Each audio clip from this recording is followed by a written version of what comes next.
IPL 2026 സീസണിന്റെ തുടക്കത്തിൽ അജയ്യറായി കുതിച്ച Rajasthan Royals ഇപ്പോൾ അനിശ്ചിതത്വത്തിന്റെ നൂൽപ്പാലത്തിലാണ്. ആദ്യ 4 മത്സരങ്ങളിലും ആധികാരികമായ വിജയം നേടിയ ടീം ഇപ്പോൾ ടൂർണമെന്റ് നിർണായക ഘട്ടത്തിലേക്ക് കടക്കുമ്പോൾ അടിപതറുന്ന കാഴ്ചയാണ് ക്രിക്കറ്റ് ലോകം കാണുന്നത്.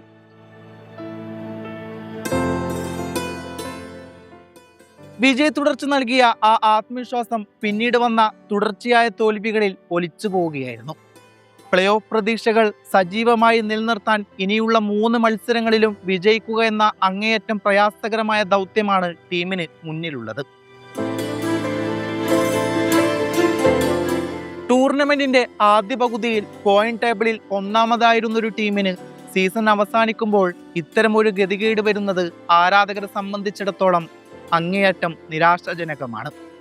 മലയാളി താരം സഞ്ജു സാംസന്റെ അഭാവം ഈ സീസണിൽ രാജസ്ഥാൻ റോയൽസിനെ എത്രത്തോളം ബാധിച്ചു എന്നതിന്റെ ഉത്തരമാണ് ഇപ്പോൾ കാണുന്നത്. ടീമിനെ മുന്നിൽ നിന്ന് നയിക്കാനും ബാറ്റിംഗിൽ വിശ്വസ്തയോടെ നിലയുറപ്പിക്കാനും സഞ്ജുവിനെ പോലൊരു താരത്തിന്റെ കുറവ് ഓരോ മത്സരത്തിലും പ്രകടമാണ്. തുടക്കം അത് തോന്നിയിട്ടില്ലെങ്കിൽ പോലും ഇപ്പോൾ അത് വ്യക്തമാണ്.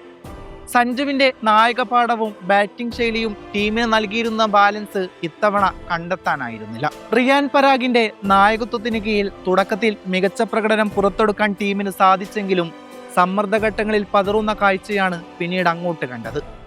സഞ്ജു സാംസൺ എന്ന നായകന്റെ പകരക്കാരനായി പരാഗിനെ ഒരു പരിധിവരെ കാണാമെങ്കിലും പ്രതിസന്ധി ഘട്ടങ്ങളിൽ ടീമിനെ ചേർത്ത് പിടിക്കാനുള്ള പരിചയ സമ്പത്ത് താരത്തിന് വെല്ലുവിളിയാകുന്നു.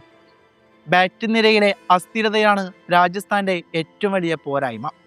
ടീമിന്റെ ബാറ്റിംഗ് തൂണുകൾ എന്ന് വിശേഷിപ്പിക്കാനാവുന്ന സീനിയർ താരങ്ങൾ പലരും പരാജയപ്പെടുന്ന കാഴ്ചയാണ് ഓരോ കളിയിലും ആവർത്തിക്കുന്നത്.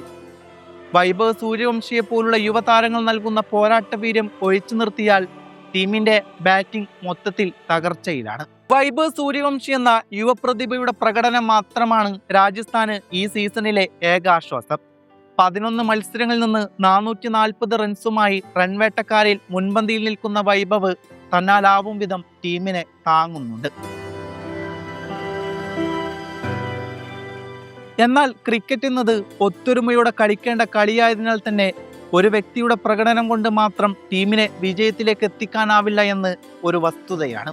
യശസ്വി ജയ്സ്വാൾ, ധ്രുവ് ജുവൽ തുടങ്ങിയ യുവതാരങ്ങൾ ഭേദപ്പെട്ട പ്രകടനം കാഴ്ചവെക്കുന്നുണ്ടെങ്കിൽ പോലും നിർണായക മത്സരങ്ങളിൽ അവർക്കും തിളങ്ങാൻ സാധിക്കുന്നില്ല. കഴിഞ്ഞ സീസണുകളിൽ കണ്ട ആ വലിയ സ്കോറുകളും വെടിക്കെട്ട് ബാറ്റിങ്ങും ഇത്തവണ രാജസ്ഥാൻ നിരയിൽ നിന്ന് അപൂർവമായി മാത്രമേ ഉണ്ടാകുന്നുള്ളൂ. സീനിയർ താരങ്ങളുടെ മോശം ഫോമാണ് ടീമിനെ ഏറ്റവും കൂടുതൽ പിന്നോട്ട് വലിക്കുന്നത്. നിർണായകമായ മത്സരങ്ങളിൽ ഉത്തരവാദിത്തം ഏറ്റെടുത്ത് കളിക്കേണ്ട അനുഭവസമ്പന്നരായ താരങ്ങൾ പിന്നോട്ട് പോകുന്നത് പ്ലേ ഓഫ് മോഹങ്ങൾക്ക് കനത്ത തിരിച്ചടിയായി മാറിയിരിക്കുന്നു. റിയാൻ പരാഗ് ബാറ്റിംഗിൽ പ്രതീക്ഷിച്ച ഇമ്പാക്ട് സൃഷ്ടിക്കാൻ സാധിക്കാത്തതും ടീമിനെ സമ്മർദ്ദത്തിലാക്കുന്നു. ബൗളിംഗ് നിരയുടെ കാര്യമെടുത്താലും സ്ഥിതി വ്യത്യസ്തമല്ല. രാജസ്ഥാൻ വലിയ പ്രതീക്ഷയോടെ ടീമിലെത്തിച്ച ജോഫ്ര ആർച്ചർക്ക് തൻ്റെ പഴയ വേഗതയോ കൃത്യതയോ കണ്ടെത്താൻ സാധിക്കുന്നില്ല. ഓരോ മത്സരത്തിലും റൺ വഴങ്ങുന്നതിൽ താരം പിശുക്ക് കാട്ടാത്തത് എതിർ ടീമുകൾക്ക് കാര്യങ്ങൾ എളുപ്പമാക്കുകയാണ്. നാന്ദ്രെ ബർഗർ പന്തുകൊണ്ട് മികച്ച തുടക്കം നൽകുന്നുണ്ടെങ്കിൽ പോലും അദ്ദേഹത്തിന് പിന്തുണ നൽകാൻ മറ്റ് പേസർമാർക്ക് സാധിക്കുന്നില്ല. ഇന്ത്യൻ പേസ് നിരയിൽ ആരും തന്നെ എതിരാളികളെ ഭയപ്പെടുത്തുന്ന തരത്തിലുള്ള ഒരു സ്പെൽ പോലും ഈ സീസണിൽ കാഴ്ചവെച്ചിട്ടില്ല എന്നത് ഗൗരവമായ കാര്യം തന്നെയാണ്. സ്പിൻ വിഭാഗത്തിൽ രവി ബിഷ്ണോയി പൊരുതി നിൽക്കുന്നുണ്ടെങ്കിൽ പോലും മധ്യ ഓവറുകളിൽ വിക്കറ്റുകൾ വീഴ്ത്തി കളി നിയന്ത്രിക്കാൻ അദ്ദേഹത്തിന് ഒറ്റയ്ക്ക് സാധിക്കുന്നുമില്ല. വിക്കറ്റുകൾ വീഴാതെ പോകുന്നതോടെ മധ്യ ഓവറുകളിൽ എതിരാളികൾ അനായാസം റൺസുകൾ അടിച്ചുകൂട്ടുകയാണ്. ഇത് ടീമിന്റെ ഫീൽഡിംഗ് നിരയെയും തളർത്തുന്നുണ്ട്. കഴിഞ്ഞ മത്സരത്തിൽ രാജസ്ഥാൻ നേരിട്ട പരാജയങ്ങൾ വലിയ സ്കോർ വ്യത്യാസത്തിലായിരുന്നു. അത് അവരുടെ റൺ റേറ്റിനെയും ബാധിച്ചിട്ടുണ്ട്. ഗുജറാത്തിനെതിരെ 77 റൺസിനും ഹൈദരാബാദിനെതിരെ 57 റൺസിനും തോറ്റത് ടീമിന്റെ ആത്മവിശ്വാസം തകർത്തിരിക്കുകയാണ്. പൊരുതി തോൽക്കുന്നതിന് പകരം തകർന്നടിയുന്ന കാഴ്ചയാണ് ആരാധകരെ വേദനിപ്പിക്കുന്നത്. ഇനി രാജസ്ഥാന് മുന്നിലുള്ളത് ജീവൻ മരണ പോരാട്ടങ്ങളാണ്. Delhi Capitals, Lucknow Super Giants, Mumbai Indians എന്നിവരാണ് എതിരാളികൾ. ഈ 3 ടീമുകളും നിലവിൽ മികച്ച ഫോമിലാണെന്നത് രാജസ്ഥാന്റെ പ്ലേ ഓഫ് പ്രവേശനത്തിന് വെല്ലുവിളിയായി മാറുകയാണ്. ഒറ്റ തോൽവി പോലും ഈ സീസണിലെ രാജസ്ഥാന്റെ വിധി നിർണയിച്ചേക്കാം.